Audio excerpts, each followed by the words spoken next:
Assalamualaikum warahmatullahi wabarakatuh.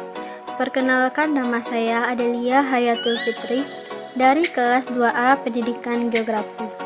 Baiklah, pada video kali ini saya akan menjelaskan tentang bentuk lahan asal denudasional dan mass wasting, yaitu memiliki 7 poin. Poin yang pertama adalah pengertian dan proses denudasional. Yang kedua, pengertian mass wasting. Yang ketiga, ciri-ciri bentuk lahan denudasional. Yang keempat, faktor-faktor yang mempengaruhi perkembangan bentuk lahan denudasional. Yang kelima, evolusi perkembangan lereng bentuk lahan denudasional. Yang keenam, bentukan lahan denudasional. Dan yang ketujuh adalah klasifikasi mass wasting. Baik, poin yang pertama yang akan saya bahas adalah pengertian dan proses bentuk lahan asal denudasional. Yaitu proses denudasional dimaksudkan adalah besarnya materi permukaan bumi yang terlepas dan terangkut oleh berbagai tenaga geomorfologi persatuan dalam waktu tertentu. Proses-proses tersebut berupa erosi dan gerakan massa batuan berdasarkan daerah yang ditinggalkan oleh material tersebut maupun daerah deposisi material akibat gravitasi, dikenal sebagai fenomena permukaan bumi yang terdenudasi, serta bentuk lahannya dikelompokkan dalam bentuk lahan asal denudasional. Kajian asal proses denudasional tidak terlepas dari pembicaraan mengenai proses pelapukan, erosi gerak massa batuan, serta proses pengendapan. Pelapukan merupakan kerjasama semua proses pada batuan baik secara mekanik maupun kimia yang mengakibatkan sebagian dari batuan tersebut menjadi fragmen-fragmen batuan yang lebih kecil. Akibat tenaga gravitasi yang bekerja pada fragmen batuan hasil pelapukan tersebut, terjadilah suatu gerak massa batuan yang dapat terjatuh bebas seperti longsoran, mengelinding, rayapan, aliran dari fragmen batuan tersebut menuruni lereng dan kemudian terendapkan ke suatu yang lebih rendah. Daerah yang ditinggalkan akan membentuk suatu fenomena dengan topografi yang relatif kasar akibat terbentuknya lembah-lembah yang dalam. Material endapan akibat proses gravitasi terhadap fragmen-fragmen yang heterogen sering disebut dengan kaluvium. Kerjasama proses-proses tersebut di atas inilah membentuk suatu bentuk lahan proses denudasional. Berbicara tentang pelapukan, maka yang dimaksud dengan pelapukan adalah pecahnya batuan secara desintegrasi atau fisik maupun dekomposisi ataupun kimia. Pada proses pelapukan ini terjadi adanya perpindahan partikel batuan ke tempat lain. Terjadinya pelapukan tersebut, maka hal ini merupakan terjadinya evolusi bentuk lahan, khususnya dimulai dari bentuk lereng yang membatasi bentuk lahan tersebut. Perkembangan tersebut dipengaruhi oleh 3 faktor. Faktor yang pertama yaitu bentuk lahan asal dari lereng utama. Yang kedua, karakteristik internal lereng utama. Dan faktor yang ketiga adalah seluruh karakteristik lereng utama. Ada 2 macam pendapat perkembangan lereng yang merupakan awal berkembangnya bentuk lahan denudasional, yaitu dikemukakan oleh W. Finch and M. W. Davis. Kedua pakar geomorfologi tersebut mempunyai konsep evaluasi lereng yang berbeda satu dengan lainnya. Baik, menurut W. Finch menganggap bahwa perkembangan bentuk lahan yang ditandai dengan adanya proses evolusi lereng dari tipe mainslab Reach, sehingga dalam perkembangannya karena lereng selalu mundur dengan besar, lereng bentuk lereng dan bentuk lereng yang tetap dan hasil akhirnya berupa sisa yang meruncing. Sedangkan pendapat W. M. Davis, evolusi yang terjadi secara Main-Slave-Decline, yakni titik perkembangan lereng tetap. Lereng lama kelamaan menjadi kecil dan memanjang serta berbentuk lereng berubah menjadi lebih panjang dan cembung. Banyak klasifikasi gerak massa batuan, tetapi semua itu diklasifikasikan berdasarkan tipe geraknya atas dasar gerakan dan tipe batuan. Membagi jarak massa batuan menjadi ada 4 tipe. Tipe yang pertama, tipe lambat, yaitu yang dimaksud dengan tipe rayapan. Tipe rayapan adalah rayapan tanah, rayapan batuan, glaster, dan solidification. Dan yang kedua, tipe cepat, yang dimaksud dengan tipe aliran. Termasuk tipe aliran yaitu adalah lumpur, aliran tanah, dan aliran lumpur. Dan yang ketiga, aliran sangat cepat.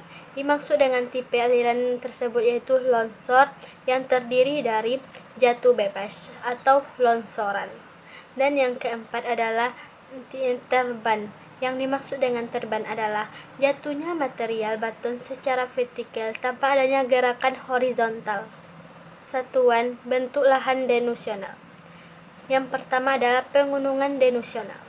Karakteristik umum dan unit mempunyai topografi pegunungan dengan lereng yang curam hingga sangat curam, dengan perbedaan tinggi antara rendah dan tempat tinggi relatif, tanpa pengikisan tergantung dengan kondisi itologi, iklim, vegetasi penutup, serta erosi yang bekerja pada tempat tersebut.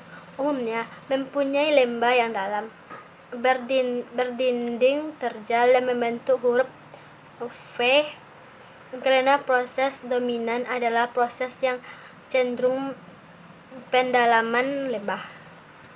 Dan yang kedua, pembukitan denudasional.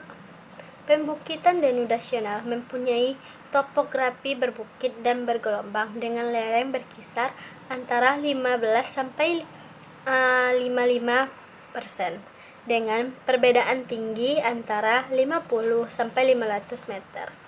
Umumnya terkikis sedang hingga kecil. Tergaung pada kondisi itologi, iklim, vegetasi penutup lahan baik alami maupun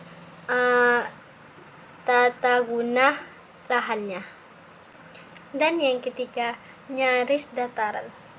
Akibat dari proses denudasional yang bekerja pada pegunungan atau pebukitan secara terus-menerus, maka permukaan lahan pada daerah tersebut cenderung menurun ketinggiannya dan membentuk suatu yang hampir datar yang disebut dengan nyaris dataran. Peneplain yang sangat dikontrol oleh batuan penyusun bentuk lahan mempunyai struktur berlapis. Apabila batuan penyusun tersebut masif dan mempunyai permukaan yang datar akibat proses erosi yang disebut dengan planasi, kenampakan tersebut menunjukkan satuan bentuk lahan yang tersebut berusia tua. Dan yang keempat adalah, atau yang terakhir, perbukitan sisa terpisah. Apabila bagian depan dinding atau suatu pegunungan perbukitan mundur akibat proses denudasi dan lereng kaki bertambah lebar secara terus-menerus dan meninggalkan bentuk dan sisa dengan lereng dinding bukit sisa yang curam, umumnya berbentuk sisa terpisah, adalah membantu tanpa menutup lahan. Dan poin yang kedua adalah pengertian mass wasting. Mass wasting merupakan proses gerak massa batuan yang menuruni lereng karena pengaruh adanya gaya gravitasi bumi. Batuan yang berada di muka bumi dapat berpindah secara massal dari tempat yang tinggi ke tempat yang lebih rendah. Perpindahan tersebut antara lain yaitu pengaruh gravitasi, air, topografi, dan jenis batuan. Jenis-jenis mass wasting. Yang pertama, jatuhan. Jatuhan adalah gerak jatuh material pembentuk lereng yang berupa tanah atau batuan. Jatuhnya terjadi karena interaksi antara bagian material yang longsor. Jatuhan batuan terjadi karena gerakan ke bawah sangat cepat. Jatuhan tersebut bila material yang mudah tererosi terletak di atas tanah, yakni tanah erosi. Dan yang kedua, rubuhan. Rubuhan adalah gerakan material yang roboh dan biasanya terjadi pada lereng batuan yang sangat terjal sampai tegak. Rubuhan terjadi karena lereng mempunyai bidang-bidang tidak menerus relatif vertikal. Tipe gerakan hampir sama dengan jatuhan.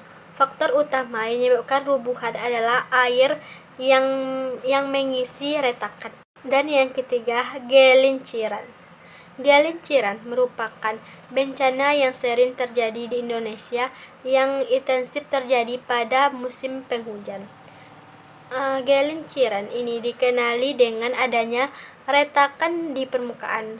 Pergerakan yang dikenali dengan bentuk permukaan berupa lingkungan atau bentuk sendok atau gerakan massa tanah tipe seperti ini juga golongan rotasional. Dan yang keempat, sebaran lateral.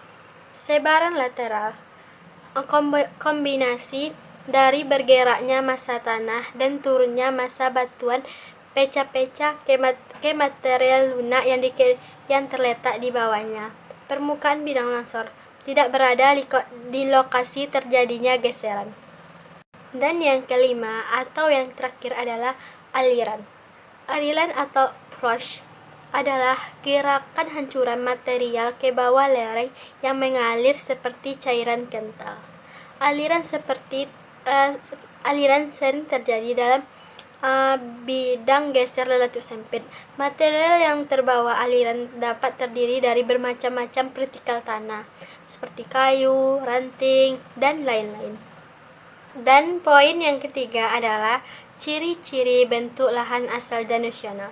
Yang pertama, reliefnya sangat jelas, seperti lembah, lereng, pola aliran, dan sungai atau pola aliran sungai.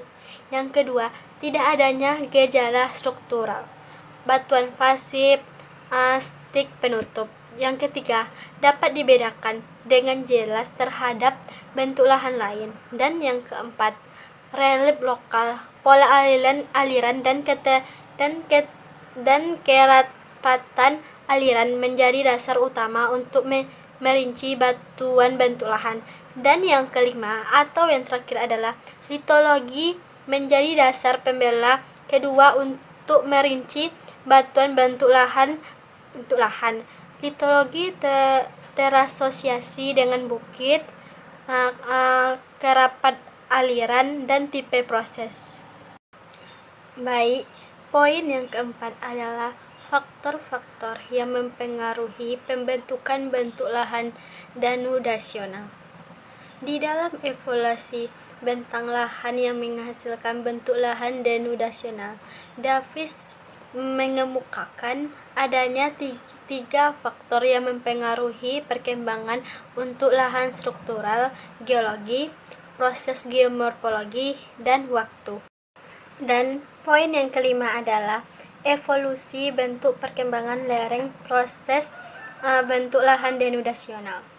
Konsep dasar geomorfologi yang terdiri dari proses-proses dan hukum-hukum fisik yang serupa bekerja sekarang dan bekerja pada waktu geologi. Walaupun intensitas tidak persis, struktur geologi merupakan faktor pengontrol yang dominan di dalam evaluasi bentuk lahan yang dicerminkan oleh bentuk lahannya. Proses geomorfologi meninggalkan bekas-bekasnya nyata pada bentuk lainnya. Dan setiap proses membangun karakteristik tertentu pada bentuk lahannya. Akibat perbedaan tenaga erosi yang bekerja sama pada permukaan bumi, maka dihasilkan urutan bentuk lahan mempunyai karakteristik tertentu pada masing-masing tahap perkembangannya. Kedalaman batuan dari pelapukan material. Karakteristik geomorfologis dalam hal ini, bentuk lahan atau medan memberikan informasi yang dapat menentukan pengunungan lahan suatu daerah tertentu. Tepat bentang lahan sekarang wajib memperhatikan perubahan iklim dan geologi selama masa kepentingan di dalam proses-proses geomorfologi yang berbeda. Walaupun geomorfologi menekankan pada bentang lahan sekarang, namun perlu mempelajari sejarah perkembangannya. Evolusi bentang lahan diawali dengan penangkatan, kemudian erosi, transportasi, sampai mencapai base level sehingga erosi terhenti dan menentukan bentuk lahan yang nyaris datar atau yang nyaris dataran.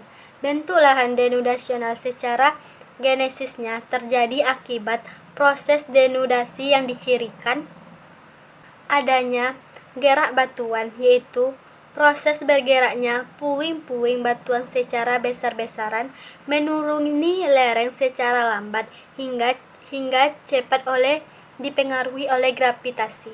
Banyak klasifikasi gerak batuan, tetapi semua itu diklasifikasikan berdasar tipe geraknya lambat, cepat, dan sangat cepat, dan membagi gerak massa batuan menjadi gerakan yang lambat atau tipe rayapan, gerakan cepat, tipe aliran, gerakan sangat cepat, tipe longsor.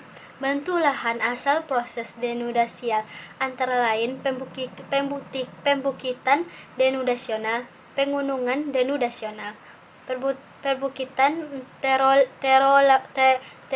trilosasi, nyaris dataran, aluvial plain, dinding terjal, rombakan kaki lereng, daerah dengan gerakan massa, kerucut talus, dan manadox. Yang keenam adalah pembentukan lahan denudasional. Yang pertama adalah pegunungan denudasional, yang kedua perbukitan denudasional, yang ketiga perbukitan terosolasi, yang keempat nyaris daratan, yang kelima lereng kaki, yang keenam gabungan kivas koluvial, yang ketujuh dinding terjal, yang kedelapan rombakan kaki lereng, yang kesembilan lahan rusak, yang kesepuluh daerah dengan gerak massa, yang kesebelas korufut talus, yang ke-12 monadnock. Dan poin yang ketujuh adalah klasifikasi Maswasting. Maswasting dapat diklasifikasikan berbagai tipe sebagai berikut. Yang pertama, rayapan tanah. Rayapan tanah merupakan proses gerakan yang sangat lambat. Rayapan tanah dapat dilihat dari adanya permukaan tanah bergelombang, tiang listrik mereng, pagar mereng, dan dinding bangunan yang retak. Yang kedua, tanah aliran. Tanah aliran umumnya pada wilayah yang lembab dan lereng yang curam. Fenomena ini terjadi dalam beberapa jam menghasilkan timbunan material yang berbentuk seperti undakan. Dan yang ketiga, aliran lumpur. Aliran lumpur bisa terjadi menuruni lereng dari perbukitan dan pegunungan. Aliran lumpur dapat terjadi pada perbukitan yang gurun pasir saat hujan deras. Aliran lumpur terjadi pada gunungan api dan yang baru meletus. Hujan membawa abu vulkanik dan letusan menuruni lereng hingga ke sungai membentuk banjir lahar. Dan yang keempat adalah tanah longsor. Tanah longsor adalah batuan yang meluncur dengan cepat ke bawah lereng. Ada dua bentuk tanah longsor, yaitu tanah longsoran baru dan runtuhan tanah. Longsoran baru berupa massa batuan induk yang meluncur turun pada bidang miring yang rata seperti patahan. Dan yang kelima atau yang terakhir adalah guguran batau. Mewasting yang paling cepat adalah guguran batau. Fenomena ini berupa massa batuan yang bergerak jauh bebas dari tebing yang curam. Ukuran baru yang gugur dapat bervariasi mulai dari kecil hingga bongkahan sebesar rumah. Dan mass wasting dapat dicegah dengan melakukan hal-hal berikut ini. Yang pertama, menanam pohon berakar yang kuat di lereng terjal. Yang kedua, membuat sawah di atas lereng terjal. Yang ketiga, tidak membuat getaran di atas lereng. Dan yang keempat, tidak membangun rumah di atas bukit yang miring.